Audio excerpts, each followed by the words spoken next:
Water resources हमने economic geography of the world के according पहले प्रिपेयर कर लिया है। अब हम इसे इंडियन मतलब कि economic geography of the India के पर्सपेक्टिव से प्रिपेयर करेंगे। पहले वाटर को समझना जरूरी है, तो मैं वाटर के बारे में कुछ कुछ इंटरेस्टिंग चीजें आपको बताऊंगा। वाटर के बारे में समझें तो क्या हो सकता है।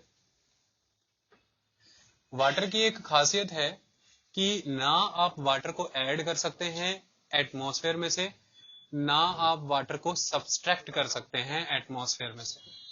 माने ये जो प्लेनेट अर्थ है, ना तो आप यहाँ से वाटर किसी भी वे में एडिशन कर सकते हैं, ना ही आप यहाँ से वाटर सब्सट्रैक्ट कर सकते हैं। ये बिल्कुल वैसा ही है जैसा घरों में हम टेरेरियम बनाते हैं ना। 6वीं 7वीं कक्षा की एक प्रैक्टिस होती है टेरेरियम। क्या होता है, एक आपके पास एक जार होता है, ये जार होता है, ठीक है। इस जार की क्या खासियत होती है कि इसमें यहां तक सॉइल भरी होती है, मिट्टी वगैरह, और इसमें एक बड़ा पौधा, फिर उसके साथ छोटे छोटे पौधे, और ऊपर से वाटर स्प्रे किया होता है, ढक्कन बंद कर देते हैं। एनसीईआरटी बहुत सिंपल वे में बिना हंगामा किए बहुत इंपॉर्टेंट बातें बता जाती है। जैसे यहाँ पर वो बताएगी कि जब आप इस जार को क्लोज करेंगे तो प्लांट की लीव्स एंड सॉइल दो जगह से इवेपोरेशन होगी। तो मैंने जो प्लांट की लीव से हुई दैट इज इवेपोट्रांसपीरेशन, और जो सॉइल से हुआ वो इवेपोरेशन। तो क्योंकि जार क्लोज है, तो यहां से जब पानी इवेपोरेट होगा तो वापस कंडेंस होकर यहीं पे फॉल कर जाएगा। माने इस एनक्लोज्ड जार की तरह ये प्लेनेट अर्थ है। तो planet earth is a big terrarium kind of. माने जितना भी पानी है इस पृथ्वी पर वो इवेपोरेट होता है, जैसे ही ऊपर जाता है इवेपोरेट होकर के एक पॉइंट पे पहुंच करके वो कंडेंस हो जाता है, और कंडेंस होने के बाद एक पॉइंट पर कंडेंसेशन इतनी ज्यादा हो जाती है और इतने ड्रॉपलेट्स इतनी हैवी हो जाती हैं कि ऊपर उठने वाली हवा अब उन्हें हवा में टिकाए रखने के लिए कामयाब नहीं हो पाती, तो वो बूंदें नीचे गिर जाती हैं। तो उसे हम कहते हैं रेनफॉल। तो बेसिकली अगर आप ऑब्जर्व करें तो एक साइकिल कुछ इस तरह का क्रिएट होता है कि if this is a land, they are mountains, okay, now they are rivers, ये रिवर है, ये हिल्स हैं, ये क्लाउड्स हैं। तो यहां से हमेशा ऊपर की तरफ जाएगा पानी इवेपोरेशन होकर के, दिस इज इवेपोरेशन, माने वाष्पीकरण। तो जल जो है उसकी भाप बन जाएगी गर्मी की वजह से। कोई भी चीज गर्म होकर के एक्सपैंड करती है, और जो चीज एक्सपैंड कर जाती है, फैल जाती है, वह हल्की हो जाती है, क्योंकि उसका घनत्व कम हो जाता है, density. Because density is equal to mass over volume. तो किसी चीज का वॉल्यूम बढ़ा देंगे तो माने उसकी डेंसिटी कम हो जाएगी ना, क्योंकि density is inversely proportional to volume. तो जब किसी चीज को, जैसे सिंपल सी बात है, आप एक काम करके देखना, आपके मुंह में बबलगम होगी, आप उस बबलगम की गांठ बना लेना मुंह में, फिर उसको मुंह से बाहर निकालना, उसे खोल देना हर तरफ से, हल्की लगने लग जाएगी। अपने हाथ पे रख के देखना, बहुत हल्की, और खोल देना और हल्की हो जाएगी। तो जब आप किसी चीज का वॉल्यूम बढ़ाते हैं उसकी डेंसिटी कम हो जाती है। तो जब किसी चीज की डेंसिटी कम हो जाएगी, वो हल्की हो गई, हल्की होके ऊपर उठ जाती है। तो कोई भी चीज गर्म होके फैलती है, जैसे चाय, चाय खौल रही है तो चाय बाहर को फैलती है ना, उबलती हुई चाय, कोई चीज गर्म होके फैलती है। तो सन की सन की रेस पड़ी, वाटर बॉडीज गर्म हुई, गर्म होके फैली, ऊपर उठी, इवेपोरेशन हो गया। ऊपर एक पॉइंट पर जाकर के इतना टेम्परेचर लो डाउन हो जाता है कि वहां पर अब वो जो फैली हुई वाटर बॉडीज हैं, अब फिर से एक हीट ने उन्हें दूर किया हुआ था एक दूसरे से, जैसे ही एक रीजन में पहुंचे वो हीट अब कम होने लगी, तो वो फिर से एक दूसरे के क्लोज आएंगी, टेंडेंसी होगी, और यहाँ पर उन्हें कुछ प्लेटफॉर्म्स मिल जाएंगे। इन प्लेटफॉर्म्स को क्या हम कहते हैं, डस्ट पार्टिकल्स। और जैसे आज की डेट में बहुत बड़े पैमाने पर सल्फर डाइऑक्साइड, नाइट्रोजन ऑक्साइड, ये जो स्मोक पार्टिकल्स, कोई एक प्लेटफॉर्म चाहिए इन बूंदों को इकट्ठे होने के लिए, फिर उस प्लेटफॉर्म पे इकट्ठी होने लग जाएंगी, आपस में जुड़ने लग जाएंगी, उसे कहते हैं हम कंडेंसेशन। और ये कंडेंसेशन से बनते हैं बादल, और बादलों से गिरती है बरसात। तो ये बरसात बन के यहाँ गिरेगी, ये बरसात है, रेन। और फिर यही रेन, इसको हम बोलते हैं it is a river run of, it is river run of. फिर यही रेन वाटर यहाँ से फ्लो करते हुए वापस रिवर में आएगा, वापस ओशियंस में जाएगा, वापस लेक्स में जाएगा, और फिर अल्टीमेटली सनलाइट की वजह से हीट अप होकर के इवेपोरेट होगा, कंडेंसेशन होगा, रेनफॉल होगा, वापस रन ऑफ बनेगा, इवेपोरेशन होगा। So it is a cycle, it is a water cycle, it is a hydrological cycle. So आप एक चीज नोटिस कर रहे हैं, जो इवेपोरेट हो गया है वो ऊपर है कंडेंसेशन की फॉर्म में, जो बादल नहीं रहा वो पानी बन के नीचे है। तो नीचे रहे या ऊपर रहे या फिर कहीं पे ऊपर नीचे कहीं नहीं, एटमॉस्फेयर में ही है, जिसे हम एटमॉस्फेरिक मॉइस्चर कंटेंट कहते हैं। जब आप गर्मियों में एयर कंडीशन लगाते हैं, वो एयर कंडीशन बाहर टिप टिप टिप टिप पानी गिराता है, एटमॉस्फेयर के मॉइस्चर को खींच करके वो वहां पर सेपरेट करता है हवा से, ताकि हवा ड्राई हो जाए, शुष्क हो जाए, ताकि आपकी बॉडी के पसीने को वो सुखा सके। क्योंकि जो हवा जितनी खाली होगी, मॉइस्चर से खाली रहेगी, वही आपके पसीने को सुखा सकेगी, और जितना जबरदस्त बॉडी ड्राई रहेगी आपकी, उतना ज्यादा कूलिंग इफेक्ट फील होगा।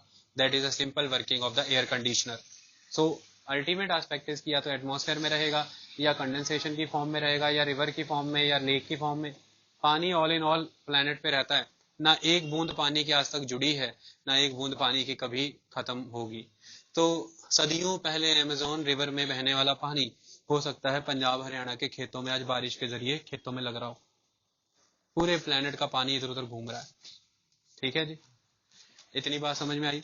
हाइड्रोलॉजिकल साइकिल और वाटर साइकिल, मैं दोनों का सेम नाम ले रहा हूँ। हाइड्रो वर्ड मैंने पानी, तो hydrological cycle and water cycle, that is one and the same thing. Water के बारे में क्या कहा जाता है कि वाटर जो है ये पूरे प्लेनेट पे लगभग लगभग 71% वाटर है। ठीक है, अगर आप बुक्स में पढ़ेंगे तो बुक में बार बार एक वर्ड यूज किया होगा 3/4। तो 3/4 माने कि 100 के 4 हिस्से, 100 के 4 हिस्से माने एक हिस्सा 25 का, तो 3 हिस्से 75, है ना। तो 75/100 इतना पानी है। तो 75% वाटर है। एग्जैक्ट फिगर में देखें तो 61% वाटर है। पूरा हमारा जो अर्थ है इसको हम वाटर प्लैनेट भी कहते हैं, पहला नाम। इसको हम ब्लू प्लैनेट भी कहते हैं, क्योंकि पानी की प्रेजेंस की वजह से नीला नजर आता है। 75% जिस प्लैनेट पर पानी हो, वह प्लैनेट पूरी तरह से परेशान हो वाटर स्कार्सिटी से, वाटर शॉर्टेजेस से, तो ये एक हैरानी का सबब बनता है। इसके बारे में अब कुछ रोचक तत्व यहाँ पर क्या है वो हम चर्चा कर लेते हैं। देखिए इसके बारे में क्या इंटरेस्टिंग फैक्ट्स हैं। आपकी नजरों के सामने जो भी पानी आपको नजर आता है आज की डेट में, जिसको हम बोलते हैं कि 71% हमारे प्लेनेट पे पानी है, उसका लगभग लगभग 97.3%, this is the exact figure. NCERT में कहीं कहीं पर 96.5 लिखा है, वो that is not 96.5, that is 97.5, miss print हो गया उनसे। ठीक है, 97.3% जो है ये पानी है, सॉरी ये क्या है, ocean and saline water, ocean water, ocean and saline water. क्योंकि समुद्र का पानी नमकीन है, इसकी वजह से पीने लायक इस्तेमाल नहीं हो सकता, इसलिए इस वाटर की तो हमारे लिए एज ड्रिंकिंग वाटर कोई यूटिलिटी नहीं है। वैसे ओशियंस बहुत इंपॉर्टेंट है फॉर द ट्रेड, ओशियंस बहुत इंपॉर्टेंट है मरीन लाइफ, एक्वेटिक लाइफ, जो जमीन पानी में रहने वाले जीव जंतु पेड़ पौधे। ओशियंस बहुत इंपॉर्टेंट है हाइड्रोलॉजिकल साइकिल के लिए, क्योंकि सारे रेनफॉल जो है वो तो ओशियन से ही वेपोरेशन होता है। मैंने भगवान के द्वारा नमकीन पानी को शुद्ध करके पीने लायक पानी बनाने का अपना एक फिल्टर है, वो फिल्टर है रेनफॉल। ठीक है, सारा का सारा समुद्र का नमकीन पानी जब सूर्य की लाइट पड़ने से इवेपोरेट होता है तो साल्ट कंटेंट पीछे छूट जाता है, सिर्फ वाटर कंटेंट ही इवेपोरेट होता है, माने पानी प्योर हो जाता है। आई बात समझ में, दैट इज द कंसेप्ट। ठीक है, इतने में भी भगवान को पता था कि ये जो मनुष्य मूर्ख है ये उस बरसात के द्वारा पड़े हुए पानी को कभी संभाल नहीं पाएगा, तो फिर भी उसने अपना एक और बफर स्टॉक क्रिएट करके रखा हमारे लिए इन द फॉर्म ऑफ आइस। तो जमीन पर पड़ने के बाद भी जो पानी जमा होता है in the form of ice, वो भी प्योर वाटर है। जब वो मेल्ट होती है तो साल्ट क्रिस्टल्स और बाकी चीजें पीछे छूट जाती हैं, शुद्ध पानी हमें पीने के लिए मिलता है। It is a fresh melting water. ठीक है, क्योंकि हम तो बरसात का पानी संभाल ही नहीं पाते, ये तो गॉड ही है जो बरसात पूरी नहीं कराते हैं, उसमें से कुछ बर्फ भी गिराते हैं, कुछ गड़े भी पड़ते हैं, सब कुछ होता है। Symmetry of the nature, look at the nature of the nature, it's a very important है ना। It is a very careful. कभी आपको लगा नहीं जैसे आपको पेरेंट्स की तरह नर्चर करती है, माता पिता की तरह। सो ओशियन एंड सलाइन वाटर यूटिलाइजेबल नहीं है। इसके बाद बढ़ता है 2.7% वाटर, जिसको हम कहते हैं it is a fresh water. एक एक ग्राफ सुंदर वे में देखना, एनसीईआरटी में बहुत सुंदर बनाया हुआ है। तो 2.7% फ्रेश वाटर है। अब इसमें से इस 2.7% में से 70% वाटर जो है वो हमारा जो ग्लोब है, उस ग्लोब में, ये हमारी पृथ्वी है, ठीक है, ऐसी ही है। हमारी इस ग्लोब पर दो पोल्स होते हैं, एक ये नॉर्थ पोल, यहाँ पर आर्कटिक सी है, माने यहाँ पे समुद्र है उत्तरी ध्रुव पर, और एक ये साउथ पोल, यहाँ पर अंटार्कटिक सी है। और जमीन और पानी में से ज्यादा ठंडी जमीन होती है। तो आपको कोई पूछे ठंडा इलाका सबसे ज्यादा कहाँ है, अंटार्कटिका में, नीचे साउथ में, क्योंकि ये कॉन्टिनेंट है सारा। तो हम जो सात कॉन्टिनेंट गिनते हैं उनमें से एक कॉन्टिनेंट अंटार्कटिका भी है। तो हमारा जो 2.7% फ्रेश वाटर है पीने लायक, इसका 70% पानी जो है in the form of ice sheets and glaciers in the Antarctica, in the Greenland and in other regions of the mountains, जैसे इंडिया में हिमालय पर्वत और बाकी पहाड़ों पर ग्लेशियर, सियाचिन ग्लेशियर और ग्लेशियर्स हैं, ये यहाँ पे in the form of ice store ही रहता है हमेशा। और ये रीजन्स और ये माउंटेनियस रीजन तो इनएक्सेसिबल है, यहाँ पे जाना पॉसिबल ही नहीं।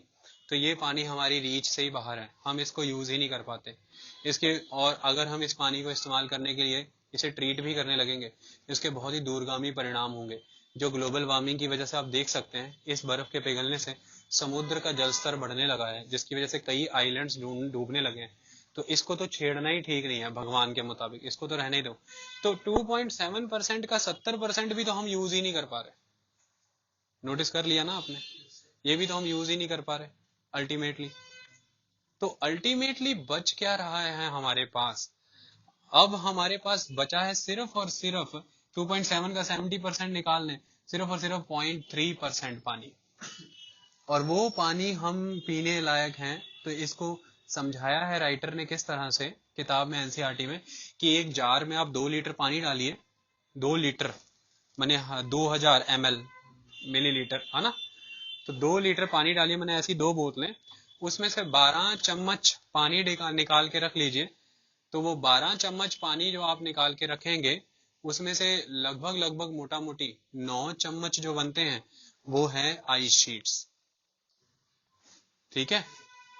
मैंने 2000 लीटर पानी में से 2 लीटर पानी में से सिर्फ हमने 12 ही चम्मच निकाले पानी के, और उसमें से भी 9 चम्मच तो बर्फ के हैं, आइस शीट्स के। बाकी बचे 3 चम्मच, उनमें से जो 2 चम्मच है वो ग्राउंड वाटर है, ठीक है। बाकी बचा 1 चम्मच, उसमें से तो आधा चम्मच है वो लेक्स हैं, पॉन्ड्स हैं, और लास्ट में 1 बूंद नदियां हैं। मैंने नदियां इतनी कम है। यहां से आपका वो एमसीक्यू सॉल्व हो जाता है कि सबसे ज्यादा पानी किस किस फॉर्म में है। Look at the beauty of the book, है ना, कितनी इजीली आपको उसने समझाया। तो अगर मैं सबसे बड़े से छोटे की तरफ में आऊं, फ्रेश वाटर की बात करूं, तो number 1 is in the form of ice sheets and glaciers, inaccessibles. Second number पे क्या आ जाता है, ग्राउंड वाटर। थर्ड नंबर पे क्या आता है, लेक्स, ठीक है जी। एंड फोर्थ नंबर में रिवर्स। ये, और हमें ऐसा लगता रहता है कि नदियां सबसे मुख्य स्रोत है पानी का, नदियां अंतिम में आती है। मैंने ग्राउंड वाटर एक ज्यादा इम्पैक्टफुल और इम्पोर्टेंट चीज, so ground water is more important, तो ग्राउंड वाटर को प्रोटेक्ट करना ज्यादा जरूरी है ना। सो यहाँ से आपको ऑटोमेटिकली इंपॉर्टेंस डिराइव हो जाएगी, और आप आने वाले समय में वो टॉपिक अपने आप ही सीरियसली पढ़ लोगे कि क्या पढ़ना चाहिए, है ना। So that's why this data, that flow chart is important. So कुल मिलाकर के 2 बोतल पानी में से 1 बूंद पानी नदियां हैं, और उसमें से 2 चम्मच पानी जमीन के भीतर है, और कुल मिलाकर के 9 चम्मच पानी तो जमा पड़ा है बर्फों में। तो हमारे हाथ में कितना है पानी, सिर्फ 3 चम्मच। अब उस 3 चम्मच में से भी वो जो 1 बूंद नदियां जिसे हम कह रहे हैं, उसमें से भी मेजोरिटी ऑफ द नदियां इनएक्सेसिबल रहती हैं उन एरियाज में जहां पे, जैसे रशिया का साइबेरियन का इलाका, वहां पे लोग बाग बस ही नहीं सकते, टेम्परेचर इतना लो रहता है। सो अल्टीमेटली वो रीजन भी हमारा इस्तेमाल नहीं हो रहा। कुल मिला के सारा बड़ा दारोमदार टिक जाता है ग्राउंड वाटर पे आके। तो आप इमेजिन कर सकते हैं कि ग्राउंड वाटर ही डिप्लीट हो रहा है, ग्राउंड वाटर की हालत खराब कर रहे हैं लोग। पंजाब हरियाणा आज क्यों त्रस्त है ग्राउंड वाटर। ये कुछ डाटा था इसके रिलेटेड। तो मुद्दे की बात ये आती है कि एक एमसीक्यू अगर आपके सामने आ जाए कि 71% जो प्लेनेट वाटर है, वहां पर आने वाली पीढ़ियां मरने वाली है पानी की कमी से, फूड स्कैरसिटी से, तो इसका रीजन क्या है? पहला रीजन कि वाटर में से पीने लायक यानी कि फ्रेश वाटर जो यूज कर सकते हैं उसकी क्वांटिटी ही सिर्फ 2.7% है, और उसमें से majority of the 70 to 80% water is inaccessible, only 20% water is accessible, और वो 20% वाटर भी बहुत ही लोप साइडेड वे में ही डिस्ट्रीब्यूटेड है, माने वो भी सबके पास नहीं, क्योंकि उसमें से भी रीजन्स निकलते हैं अलग अलग। जैसे ये जो रीजन है ग्लोब का, ये रीजन, क्योंकि सन यहाँ पे रहता है, क्योंकि जब सूर्य से सारे प्लेनेट अलग हुए थे इस वे में हो रहे थे, तो ये सन की पोजीशन रहती है। तो ये रीजन जो है इसको हम कहते हैं ट्रॉपिकल रीजन, माने सूर्य का प्रकाश यहाँ पे पड़ता रहता है। तो जहां पर सूर्य का प्रकाश पड़ता है वहां से समुद्रों से इवेपोरेशन बहुत ज्यादा होती है, ओशियंस में से, तो फिर वहीं पर रेनफॉल भी हाई होनी है। तो इक्वेटोरियल का जो रीजन रहता है यहाँ पे रेनफॉल हाई रहता है, तो यहाँ की नदियां हमेशा लबालब पानी से भरी रहती हैं। सो मुद्दे की कहानी क्या है कि अगर आप वाटर डिस्ट्रीब्यूशन भी देखेंगे तो आपको ये जो ट्रॉपिकल एंड सब ट्रॉपिकल रीजन है यहाँ पर पानी बहुत मिलेगा, लेकिन जैसे जैसे आप पोलवर्ड जाते जाएंगे तो जो पानी अवेलेबल भी है सरफेस पे वो उस पानी की क्वांटिटी रिड्यूस होती चली जाएगी। आई बात समझ में? तो आपको इसका नजारा दिखता भी, आप जैसे जैसे हिमाचल से ऊपर उत्तराखंड जम्मू कश्मीर जाते जाते हैं पानी का कंटेंट कम होता चला जाता है, जैसे जैसे आप मैदानी इलाकों में आते हैं पानी का कंटेंट बढ़ता चला जाता है। तो अगर हम बात करें प्रेसिपिटेशन की, प्रेसिपिटेशन वर्ड बार बार यूज होगा, तो don't confuse it with the rainfall. Precipitation में हर फॉर्म ऑफ वाटरफॉल आता है, मतलब कि जो पानी ऊपर से बरसता है उसकी हर फॉर्म आती है, डाउनपोर की हर फॉर्म आती है। जैसे रेनफॉल आता है,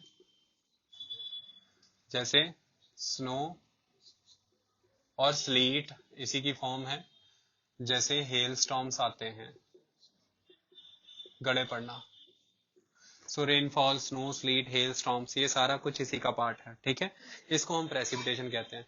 मैंने कुछ पॉइंट पे ऐसा लिखा जाएगा कि आर्कटिक रीजन में इतनी प्रेसिपिटेशन होती है, फिर कुछ बच्चे कंफ्यूज हो जाएंगे यहाँ पे तो सर ने कहा था बारिश ही नहीं होती, बर्फ पड़ती है, ये क्या हो रहा है फिर प्रेसिपिटेशन। तो प्रेसिपिटेशन की ये फॉर्म्स हैं। मुद्दे की बात यहाँ पर आती है, जो इम्पोर्टेंट है वो ये है कि अर्थ पर एबंडेंट ऑफ वाटर है, लेकिन उस वाटर का जो ह्यूमन कंजम्पशन है उस लायक पानी जो है सिर्फ और सिर्फ 2.7% है। उस 2.7% में से जो मेजोरिटी प्रोपोर्शन है वो इनएक्सेसिबल है, जो माइनॉरिटी प्रोपोर्शन है वो ही एक्सेसिबल है। जो पानी एक्सेसिबल है उसमें बहुत सारी कमियां हैं, अब हम उसकी बात करेंगे, ठीक है। उसके पहले हम जब बात कर रहे हैं और हमने इसमें से बात की कि अर्थ सरफेस पे इतने परसेंट पानी है उसका ये है, तो इसमें अब कुछ कंफ्यूजन दूर रखना। अगर आप बात करेंगे कि अर्थ सरफेस पे कितना पानी है, तो अर्थ के टोटल सरफेस का जो टोटल वाटर सरफेस है वो है लगभग 71%, लेकिन अगर हम बात करेंगे अर्थ के टोटल सरफेस के जो ओशियंस हैं दैट इज अराउंड समथिंग 66%, ठीक है। क्योंकि ओशियंस के अलावा वाटर और भी कई फॉर्म्स में अपीयर होता है। Water in the form of oceans, ये तो हो गया। Second, water in the form of ice caps and ice sheets, दो चीजें। Glaciers, water in the form of groundwater, it is a water vapor। कुल मिला के वाटर की यही फॉर्म्स एग्जिस्ट करती है ना भाई, कोई और फॉर्म समझ में आ रही है? लेक्स को बांटने जाएंगे तो क्या निकल के आ जाएगा, इसमें लगून आ जाएंगे, इसमें बैक वाटर्स आ जाएंगे, ठीक है। इसी में आगे जाके छोटे वाले पॉन्ड भी आ जाएंगे। तो ये कंफ्यूजन्स मत रखना, ठीक है। इस तरह से फिर काफी कुछ हो जाएगा। इतना क्लियर है ना? इतनी फॉर्म्स में पानी एग्जिस्ट हमारे देश में हमारी दुनिया में करता है, वर्ल्ड लेवल पर करता है। अब हम बात करते हैं कुछ इंपॉर्टेंट चीजों की इंडिया के बारे में। इंडिया के पास पूरे वर्ल्ड का लगभग 2.4% लैंड मास है। मतलब पूरे अर्थ प्लैनेट का जितना सरफेस है उसका 2.4% लैंड मास इंडिया के पास है। डन है जी।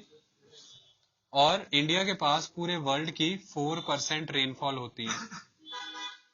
पूरे वर्ल्ड में जितनी रेनफॉल होती है उसकी 4% इंडिया में होती है। क्लियर है जी। तो इंडिया के बारे में डिटेल्स में बाद में आएंगे। इतना फैक्टर क्लियर हो गया।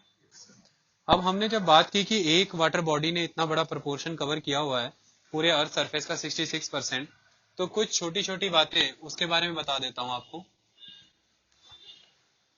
ओशियंस के बारे में जानना जरूरी है, क्योंकि जब आप आगे बढ़ेंगे कुछ नए नए और अलग चैप्टर पढ़ेंगे, जिसमें लास्ट चैप्टर अगर आप ध्यान से देखें इस रिसोर्सेज का 8th chapter that is marine resources, तो फिर आपको ओशियंस के बारे में जानकारी की जरूरत होगी, जो एनसीईआरटी ने इस चैप्टर में उसका थोड़ा ग्लिम्स दे दिया है। ओशियंस की अगर हम बात करें, ओशियंस क्या होते हैं, जो बहुत जबरदस्त तरीके से मूवमेंट करते हैं ऑल द टाइम। ये वाटर कभी स्टैटिक नहीं होता, स्टेगनेंट नहीं होता, ऑल द टाइम मोबाइल होता है, मूवमेंट करता रहता है, लहरें उठती रहती हैं। दूसरा, अगर आप देखें तो 3 बड़े ओशियंस हैं हमारे पूरे वर्ल्ड में। सबसे पहला Pacific ocean, the second one is Atlantic ocean and the third one is Indian ocean. ठीक है जी। इन ओशियंस की अगर हम बात करें तो इन ओशियंस में जो मूवमेंट मैंने बोला 3 तरह से होती है, that is wave, that is tides and that is currents. 3 तरह से पानी मूव करता है, वेव्स की फॉर्म में, टाइड्स की फॉर्म में, करंट्स की फॉर्म में। अगर हम वेव्स की बात करें तो आप सभी जानते हैं कि जो अर्थ नाम का ये प्लैनेट है ये रोटेट कर रहा है, इट इज रोटेटिंग। इसकी रोटेशन की वजह से हवा का जन्म होता है, पहला ये।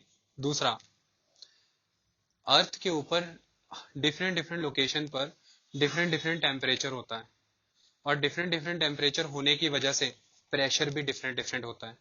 तो इसकी वजह से बनता है प्रेशर ग्रेडियंट, और प्रेशर ग्रेडियंट की वजह से हवा की मूवमेंट होती है। जैसे सपोज कीजिए हम यहाँ पर खड़े हैं इस समय लिबर्टी चौक पे, तो लिबर्टी चौक पर टेम्परेचर बहुत हाई है, और ठीक इसके ऑपोजिट सामने बिट्टू परदेसी चौक है, वहां पर टेम्परेचर जो है वो लो है।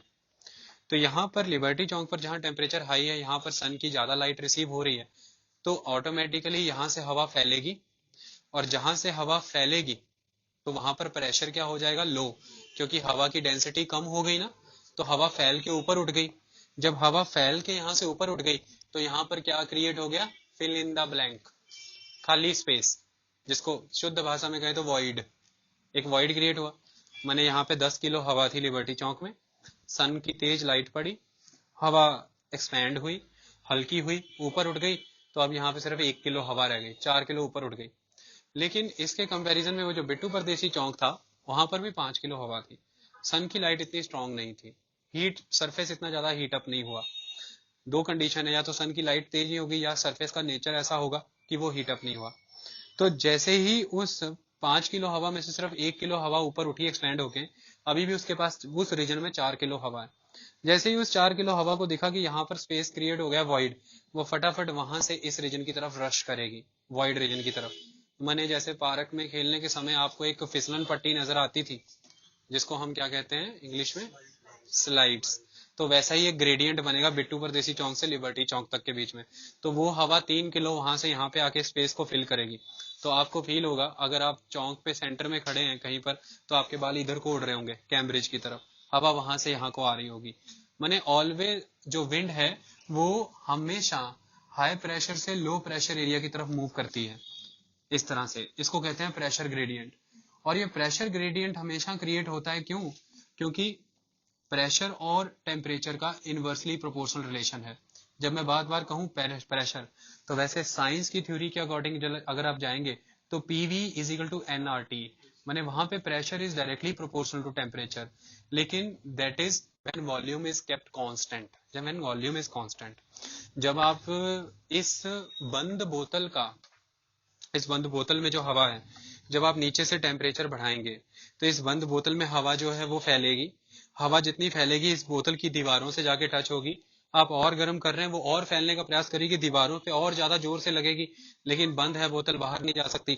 तो वो दीवारों पे, बोतल की दीवारों पे प्रेशर क्रिएट करेगी बहुत तेजी से। तो टेम्परेचर बढ़ रहा है तो प्रेशर भी बढ़ रहा है।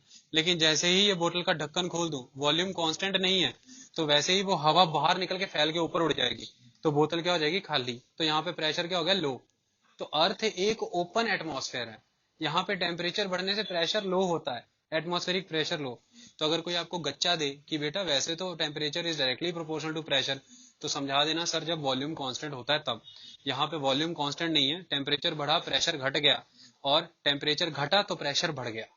ठीक है। जब सूर्य का प्रकाश इतना नहीं रहेगा, सरफेस ठंडा होगा, तो ऑटोमेटिकली वहां पर सारी हवा नीचे नीचे ही रहेगी, भारी होके ऊपर उठ ही नहीं पाएगी, तो वहां पे प्रेशर बढ़ जाएगा। ठीक है। तो हाई प्रेशर से लो प्रेशर की तरफ हवा आती है, और जहां पे लो प्रेशर है वहां पर सन पूरी तेजी से टमटमा रहा है, और यहाँ पर जो सन है वो थोड़ा सा उदास है, उतना टमटमा नहीं रहा। तो temperature high, pressure low, temperature low, pressure high, and the movement of the wind is from high pressure low pressure. So मुद्दे की बात है कि पृथ्वी पर दो इंपॉर्टेंट कंपोनेंट्स हैं, एक तो अर्थ का रोटेट करना और दूसरा टेम्परेचर वेरिएशन, जिसकी वजह से प्रेशर वेरिएशन और इसकी वजह से हवा का एक जगह से दूसरी जगह मूव करना। तो अल्टीमेट एस्पेक्ट इसके, जब भी हवा मूव करेगी तो अपने नीचे आने वाली चीजों को वो अपने साथ मूव कराती है। जैसे अब आपकी बॉडी है, आपकी बॉडी में एक ही एलिमेंट भगवान ने ऐसा दिया है जो मोबाइल रहता है, मूव कर सकता है। जैसे आपके बाल, तो हवा चलती है तो आपके बाल उड़ते हैं उसी दिशा में। तो आपकी जगह कोई और मटेरियल हो, जैसे फ्लूइड है, जैसे कि लिक्विड है, तो वो तो हवा के साथ ही बह लेगा। तो समुद्र में लहरें आने का जो कारण है उसका रीजन होता है विंड, प्रिवेलिंग विंड। आपकी इकोनॉमिक ज्योग्राफी भी चल रही है और साथ साथ फिजिकल और इंडियन ज्योग्राफी के कंसेप्ट भी चल रहे हैं। सीधी यही स्टेटमेंटें आनी और ऐसे आंसर हो जाने हैं। सो समुद्र की लहरें बनने का कारण होता है प्रिवेलिंग विंड्स। तभी तो आप देखिए समुद्र के किनारे खड़े होते तो हवा चलती रहती है, इसलिए लहरें आती हैं। क्यों? क्योंकि अगर आप अभी इस जलंधर सिटी से सारे घर खत्म कर दे, ऑल द हाउसेस, तो यहाँ पे भी आपको हवा लगने लग जाएगी, क्योंकि अर्थ घूम रही है, हवा तो है ही, फील नहीं हो रही, हमें डायरेक्शन नहीं बन पा रही, टेम्परेचर प्रेशर ग्रेडियंट बन नहीं पा रहा, समुद्र खाली है, आगे विशाल समुद्र खाली पड़ा, तो हवा आ जा रही है। आई बात समझ में? इसलिए समुद्र के किनारे जाते हैं। और एक बात याद रखना मेरे बच्चे, हर समुद्र के किनारे हवा हर समय नहीं लगेगी आपको, शांति भी हो जाती है, शांत माहौल भी बन जाता है। अब ये मत सोचना कि हर समय कपड़े उड़ेंगे तो आप दौड़ के फोटो खिंचा लोगे, हर बार वो फ्रॉक उड़ने वाली फोटो नहीं बनेगी, उसका भी टाइम ही होता है कोई, ठीक है? इस बात का ध्यान रखना। रात को हवाएं नहीं चलती होती, बहुत कम हो जाती है, सिर्फ दोपहर 12 बजे से 3 बजे के बीच में ही वो फोटो खींचते हैं। तो मुद्दे की बात यह है कि समुद्र में लगातार वेव्स बनती रहती हैं, that is due to the prevailing wind, क्योंकि वो विंड समुद्र के सरफेस को स्क्रैप करती हैं, ठीक है?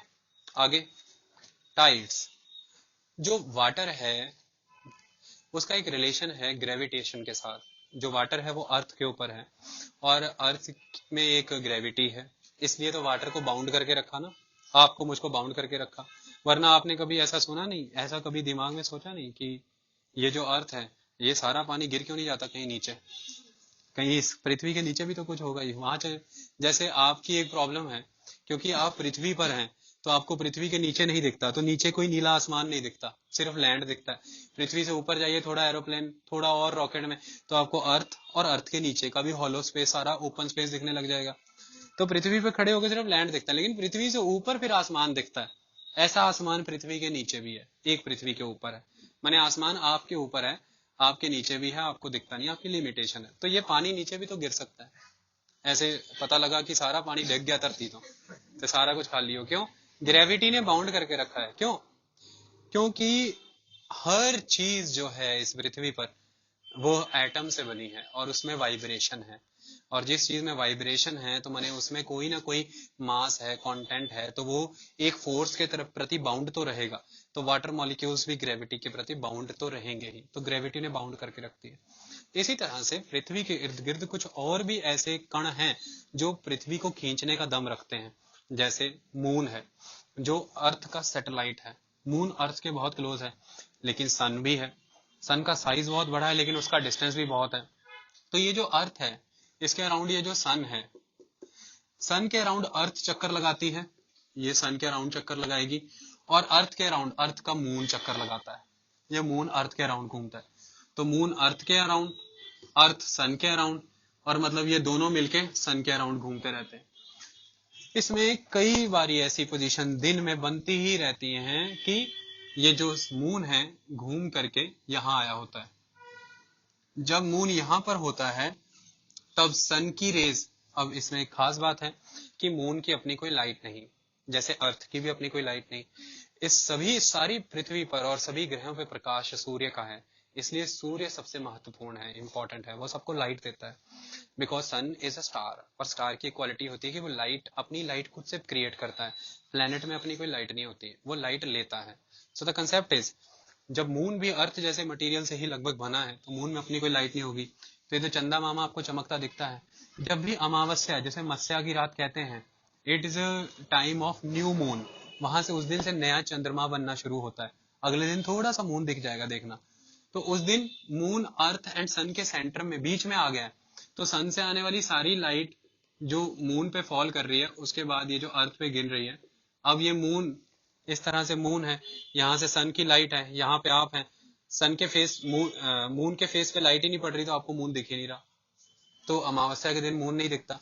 ठीक इसी तरह से ये मून जब यहाँ आ जाएगा, अर्थ से होके लाइट मून पे जा रही है, it is a day of full moon, Purnima, जब पूरा चंद्रमा होता है, उस दिन आपको फुल मून दिखेगा, ठीक 14 दिन बाद, 15 दिन बाद। कहने का मतलब, मून की पोजीशन अर्थ के अराउंड जो है, इस पे डिपेंड करता है कि मून दिखेगा कि नहीं दिखेगा। इसका समुद्र के मामले में बहुत गहरा राज है।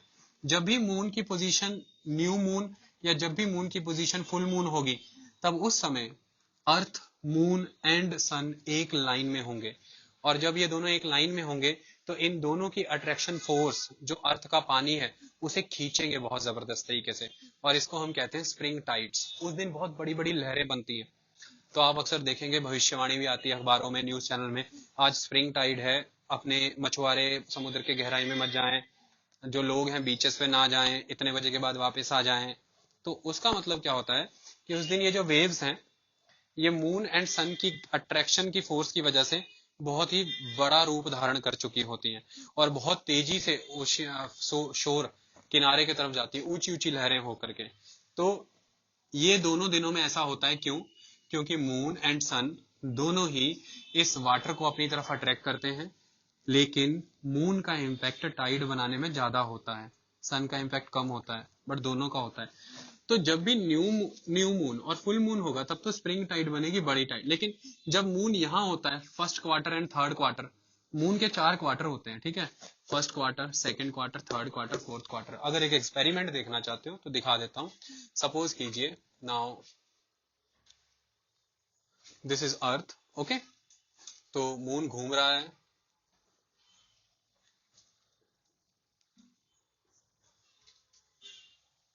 आपको हर टाइम मून की एक ही साइड नजर आती रहती है, ठीक है जी? लुक, दिस इज मून, आपको नजर आ रहा है यहाँ पे, ठीक है? मून पूरा चक्कर लगाएगा, फिर भी एक ही साइड दिखेगी, क्योंकि ये मून ने चक्कर लगाया, ये फिर चक्कर लगाया, ये फिर चक्कर लगाया, और ये फिर चक्कर लगाया, सारा टाइम आपको एक ही साइड दिखी ना? क्यों? क्योंकि मून की रेवोल्यूशन एंड मून की रोटेशन की स्पीड सेम है, ठीक है? अगर मून यहाँ पे खड़ा रखूं, मून ने ये पोजीशन धारण कर लिया, मून ऐसा हो गया, मून ने ये पोजीशन ले ली, मून ऐसा, तब जाके आपको मून की दूसरी साइड दिखनी थी। मून ने ये वाली पोजीशन ली तो मून ऐसा हो गया, और मून ने फिर से फर्स्ट पोजीशन ली तो मून ऐसा हो गया। लेकिन ऐसा नहीं, जब तक मून अपनी पोजीशन चेंज करता है रोटेशन की, तब तक मून का रेवोल्यूशन भी हो जाता है उतना ही। सो द कंसेप्ट इज कि रोटेशन एंड रेवोल्यूशन मून का ऑलवेज सेम रहता है। लेकिन इस दौरान आप देखेंगे कि मून यहाँ पर था, first position, second, third, fourth position. तो फर्स्ट एंड थर्ड पोजीशन के दौरान मून आपके बिल्कुल सामने था, लेकिन ये जो क्वार्टर्स क्रिएट होते हैं, ये 4 क्वार्टर बने ना, first, second, third, fourth quarter, इस तरह से। जब मून इन पोजीशंस पे होता है, माने जब मून यहाँ पर होता है अर्थ के और सन के परपेंडिकुलर, तब क्या होगा? तो मून भी खींच रहा है पानी को अपनी तरफ, सन भी खींच रहा है अपनी तरफ, दोनों की फोर्स कैंसल आउट हो जाएंगी, इसकी ताकत और इसकी ताकत। तो उस दिन जो टाइड्स आएंगी, वो भारी नहीं आएंगी, कम कम आएंगी। तो उसको हम कहते हैं neap tides. Neap tides. Don't you worry about the tides, we have to study the tides for the economic geography. Physical geography में बहुत विस्तार से कराया है, समय आने पे आपको भी करा देंगे, ठीक है? टाइड्स के अंदर तक ले जाऊंगा, घबराने की कोई बात नहीं। अभी के लिए इतना समझिए, हमने वेव समझी, हमने टाइड समझी, इनके अलावा करेंट्स होते हैं। ओशन में एक इंपॉर्टेंट एस्पेक्ट करंट भी होता है। करंट क्या होते हैं? सबसे पहला तो इस वर्ड का नोमेनक्लेचर करंट क्यों होता है? Current, anything which is mobile, जो चलता है। हम कहते हैं ना, this person is lightning fast, this is very much current type personality. तो करंट जो चलता रहता है, जो मूव करता है, जैसे इलेक्ट्रॉन्स। तो जब इलेक्ट्रॉन्स मूव करेंगे, उसे हम इलेक्ट्रिक करंट कहते हैं। अकेला करंट कहना बुरा है। जब खबरें चलती रहती है, तो उसे करंट अफेयर्स कहते हैं, ठीक है? चलती हुई खबरें, ताजा ताजा खबरें।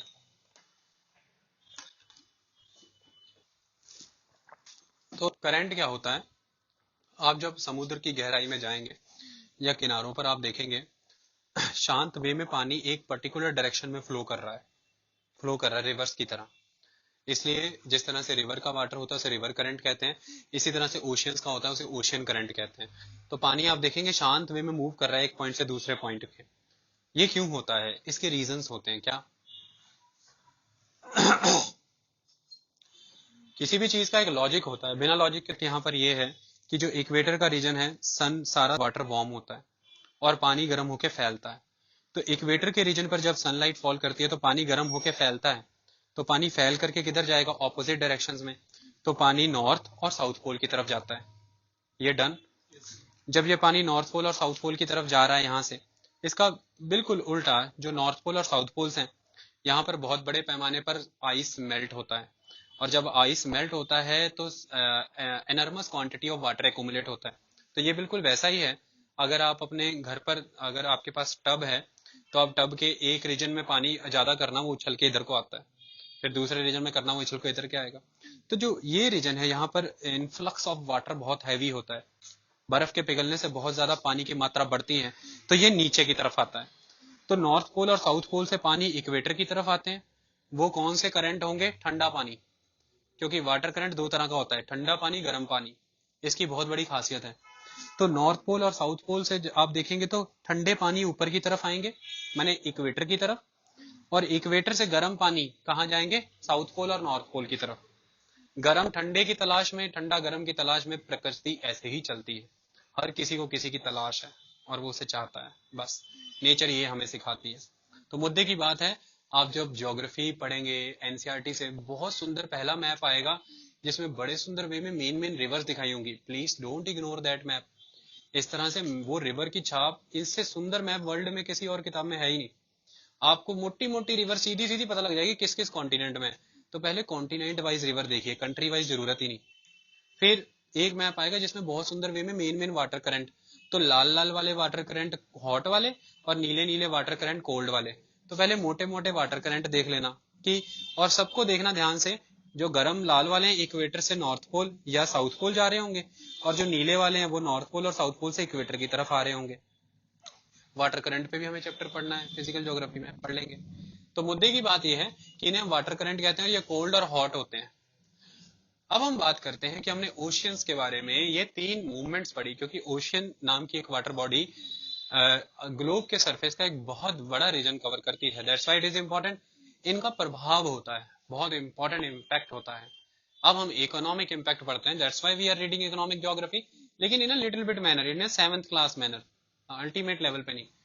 अगर हम वेव्स की बात करें तो एक बात ध्यान में रखिएगा कि वेव्स ही नहीं होंगी तो शिप में मूवमेंट कैसे क्रिएट होगा? तो waves are the reason for the movement, and waves क्या करती हैं? बैक एंड फोर्थ, आगे पीछे चीज को। तो एक वेव जो है वो अल्टीमेटली दूसरी वेव को जन्म देती है, दूसरी तीसरी वेव को जन्म देती है, चीज अपने आप आगे जाती जाती है। तो इसलिए जो किश्ती है, जो नाव है, बाकी चीजें वेव की हेल्प से आगे मूव करती हैं। सेकेंड इंपॉर्टेंट एस्पेक्ट, हमने टाइड की बात की। High tides are very good economically. क्यों?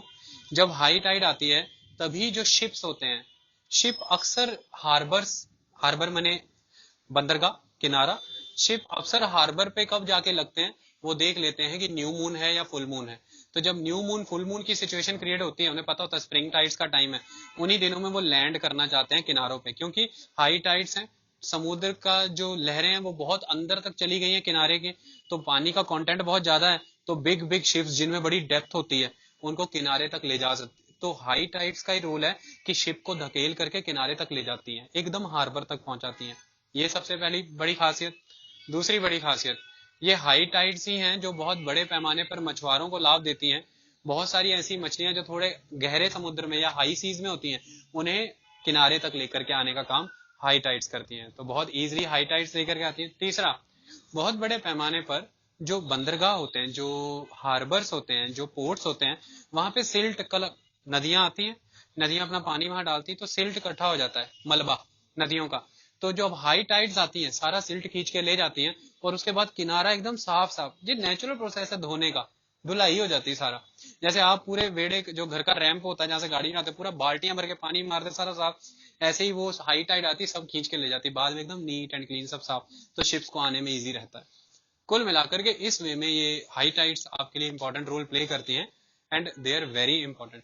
जब ये हाई टाइड्स आती हैं, एक रीजन और भी है कि ये बहुत बड़े पैमाने पर बैकवाटर्स और लगून्स में पानी इकट्ठा करने का काम करती हैं। हालांकि लगून्स और बैकवाटर का पानी ब्रैकिश होता है, खारा, लेकिन फिर भी ये बहुत बड़े पैमाने पर मच्छी पालन, फिशरीज और बहुत सारी ऐसी कोकोनट एंड राइस की क्रॉप्स है कोस्टल एरिया में, उनको उगाने के काम आता है। माने ब्रैकिश वाटर